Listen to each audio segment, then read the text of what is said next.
discovered something. You have been paying attention to these Spanish researchers. We have talked about graphene oxide.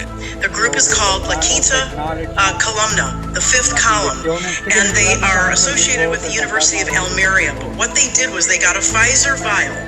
They had someone in law enforcement who is willing to step forward and verify the chain of custody.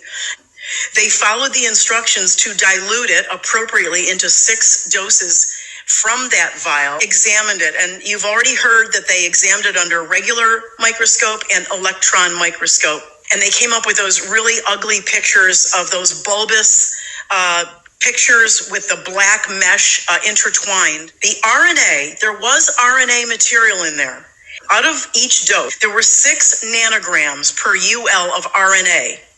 Do you know how much graphene oxide was in there? 747 nanograms. Do the math, my friends. That is a percentage of 99.99103%. It's virtually 99.99% graphene oxide. And let me share this with you. There's a study I want to call everyone's attention to, and I've given it to your producers, Stu.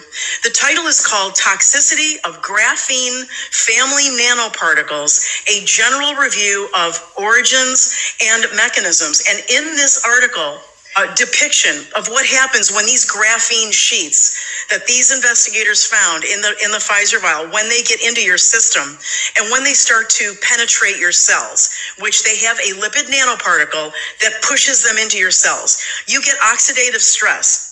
You know, you're always worried about taking your antioxidant pills. Well, this is the oxidative stress that you're taking it against and to protect yourself from. It destroys literally everything inside the cell. It explodes the mitochondria.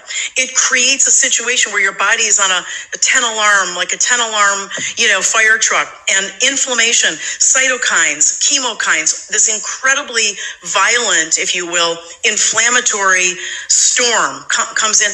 And it has particular affinity for creating acute inflammation of the lungs. It creates an inflammatory storm in cardiac tissue and in brain tissue. Stu, this is going to tie directly to strokes, to the heart attacks, and we're giving this to pregnant mothers and babies. Graphene oxide, is it a poison? It is most definitely a poison. Okay, and these Spanish researchers have found that over 99% of the Pfizer vaccine is graphene oxide. Is that right? That is correct. Stu, there's no other reason for this to be in here except to murder people. Okay.